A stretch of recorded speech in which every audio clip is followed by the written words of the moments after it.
हाय दोस्तों, मैं राकेश कुमार। आज हम बात करने वाले हैं जो इटावा में घटना घटी है। ये एक दर्दनाक घटना है। ये कोई मामूली घटना नहीं है जो इंसानियत के नाम पे कलंक है। ये धर्म नहीं है, अधर्म है।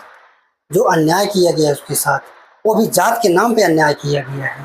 ये पहले के ज़माने में होता था। अब तो सब शिक्षित हो गए हैं। अब शिक्षित होते हुए भी आप अशिक्षित वाला कार्य कर रहे हैं। जैसे आप अपने घर पे बुला के उसे कथा जब कह रहा था, आप अपने घर पे बुलाए थे। उसके बाद आप उसे जब जात पूछे थे, वो आप झूठ भी तो बोल सकता था, मैं ब्राह्मण हूँ, लेकिन नहीं, वो सही बताया कि मैं यादव हूँ। आप वही जो अपने घर पे पूछे, वही जाके उसके घर पे पूछते कि आप किस जात के हो। आपको बताता ना सही कि मैं यादव जात से हूँ। वो पेशे से एक टीचर था, इसी कारण बस उसका स्कूल बंद हो गया। वो वेद पाठ करने लगा और कथा सुनाने लगा। तो कथा सुनाया, चलो ठीक है, आपके घर आया, कथा सुनाया। आपको राज इस बात पे नहीं बताओ मैं ब्राह्मण हूँ कि मैं एक यादव जात से मैं कथा सुनूंगा। मैं कथा खुद सुनाने वाला हूँ, यादव से मैं कथा सुन रहा हूँ। आपको जब पता चल गया था, प्रेम से उसे बता देते, भैया हम आपसे कथा नहीं सुनेंगे, आप चले जाइए यहाँ से। मैं किसी पंडित को बुलाऊंगा, किसी ब्राह्मण को बुलाऊंगा, तो कथा करवा लूंगा। ठीक है, कथा करवा लेते हैं आप। लेकिन अपमान करने की क्या जरूरत थी। उसे सिर मुड़वा दिया गया उसका। सिर मुड़ाने के बाद एक महिला का मुंह तो छिड़का गया। सबसे दर्दनाक घटना है, उसके ऊपर मुंह तो छिड़का गया। वो इंसान नहीं है। इंसान के नाम पे कलंक है क्या वो। आप इंसान हो, वो इंसान नहीं है। कोई जात कोई पात नहीं होता है, इंसानियत होती है। यदि आदमी शिक्षित हो जाता है या जब वेद पाठ करने में निपुण होता है, तो वो उसके अंदर जात पात रही ही नहीं जाती है। उसके अंदर इंसानियत आ जाती है। इंसानियत से बढ़कर कोई जात पात नहीं है। किसी के माथे पे नहीं लिखा है कि मैं इसी जात का हूँ, मैं यादव हूँ, मैं चमार हूँ, मैं धोबी हूँ, मैं मुसहरा हूँ। वो इंसानियत, इंसान इंसान होता है। जात पात बनाया कौन है? हम ही आप बनाए हैं ना। कर्म के अनुसार जात बनाया है। कर्म के अनुसार आदमी कुछ भी कर सकता है। आईएएस पीसीएस कौन बन रहा है? तुम्हें क्यों नहीं अकेले बन रहे हो ठाकुर बाबा? सभी तो बन रहे हैं। संविधान क्या कहता है? सभी को समानता देता है।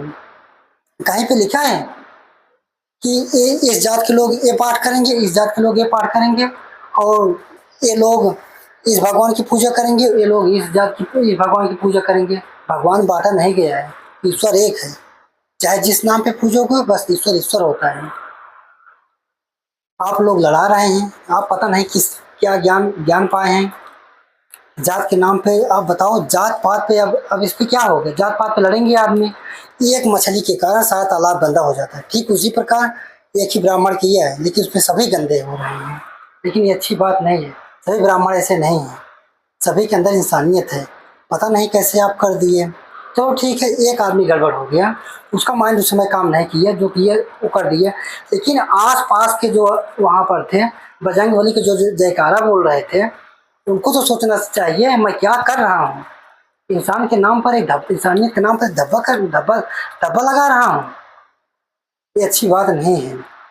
मुकुटमणि के साथ जो हुआ, वो बहुत दर्दनाक घटना है। वो इंसानियत नहीं है, हैवानियत है। वो कोई नारा नहीं, कोई आंदोलन नहीं कर रहा था। वो धार्मिक पाठ कर रहा था, धर्म की बात बता रहा था। कोई गलत बात लगी तो बताइए उसको कि यही आप गलत कह रहे थे। इसका संकल्प करा दिए तो क्या हुआ? आप जहाँ जाते हो, आप क्या फ्री में जाते हो कथा कहने के लिए? अब दक्षिणा नहीं मिलता है तो वहीं पे मुठिया हो जाता है कि हमें इतना दक्षिणा मिलना चाहिए, तो इतना ही मिला। सभी लोग अपने पेट के लिए काम कर रहे हैं। ऐसा ना करो कि किसी के दिल पे ठेस पहुंचे। बताओ, वो इंसान कैसे अपने घर पर, समाज पर कैसे आंख मिलाएगा? वो इंसान नहीं, वो समाज में बेचारा अब झुक के जिएगा। ऐसा कार्य कर दिए हो। वो भी एक इंसान है, वो भी अपने शान से जीना चाहता है। उसके माँ बाप क्या सोचेंगे? ऐसा नहीं करना चाहिए था। चलो ठीक है, जो हुआ हुआ, लेकिन सरकार को इसके ऊपर संज्ञान लेना चाहिए। और जो जो इसमें शामिल थे उनको कड़ी से कड़ी सजा मिलनी चाहिए। ऐसे नहीं छोड़ देना चाहिए कि दोबारा ऐसी घटना ना घटे। शिक्षा को बढ़ावा दो। जात पात को क्या है? जात का मतलब क्या होता है? हम जात का मतलब समझ ही नहीं पाए। जात क्या होता है? किसी के माथे पे लिखा होता है जब आदमी पैदा होता है, इंसान जब कोई बच्चा पैदा होता है, क्या उसके ऊपर माथे पे लिखा था यादा हो, ये पासी चमार है? नहीं लिखा रहता है। बस इंसानियत होनी चाहिए बस। कोई जात पात नहीं होता है, जात पात बनाए हम ही आप लोग बनाए हैं। जात पात से उठ के काम करो, अब देश को आगे ले जाओ, देश को गर्त में न डालो। हमारा देश आगे होना चाहिए।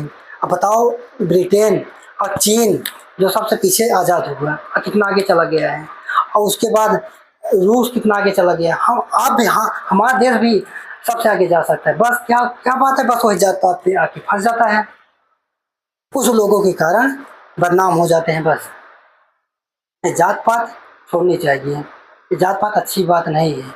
ईश्वर सभी के हैं, सभी पार कर सकते हैं। या तो संविधान में लिख दिया जाए कि ये जात के वेद पाठ करेंगे बस, और कोई नहीं करेगा, कोई नहीं करेगा। संविधान में लिखा है सभी को समानता दी गई है, बराबर की, और जात पात छुआ छूत तो निषेध है। इस पे कड़ी से कड़ी कार्रवाई करनी चाहिए सरकार को। इस पे बोलने से डरना नहीं चाहिए। कितने लोग डर रहे हैं बोलने से। अरे क्या जुर्म कर रहे हो भाई? आप सही बोल रहे हो, गलत क्या बोल रहे हो? अब आप नहीं बोलोगे तो कब बोलोगे? सहना नहीं चाहिए, एक लिमिट होती है सहने की, लिमिट पार हो गई है, जो एक अच्छी बात नहीं है। जो ऐसा कर्म कर दिए हैं, इनको कड़ी से कड़ी सजा देनी चाहिए। बताओ, संकल्प करा दिया है, अछूत हो गए हो आप। जब आप जाते हो किसी दुकान पे कोई सामान लेने के लिए, आप क्या पूछते हो जात पात? वैसे तो गंगा महाकुंभ में बहुत शूद्र नहाए हैं, गंगा जी भी मैली हो गई क्या? वो पवित्र हैं। उसी प्रकार कोई इंसान अपवित्र नहीं है, सभी पवित्र हैं। इंसान इंसान होता है, बस इसी भारत में चलता है जात पात, और कहीं जात पात चलता नहीं। इसे मिटाना चाहिए जात पात, हमारे देश को आगे ले जाना चाहिए। आपको शिक्षा को बढ़ावा दो, ये जात पात को क्यों बढ़ावा देते हो? मैं ठाकुर, मैं बाबर, अच्छी बात है क्या? वो क्या यादव था, वो कलंक था क्या यादव? ये अच्छी बात नहीं है। मैं तो कहूँगा जात पात छोड़ देनी चाहिए। बस केवल एक ही जात होनी चाहिए, इंसानियत की जात होनी चाहिए बस, और कुछ नहीं जात होनी चाहिए। जात के नाम पर बेकार है, कुछ नहीं जात। बस शिक्षा को बढ़ावा दो बस। धन्यवाद भाई।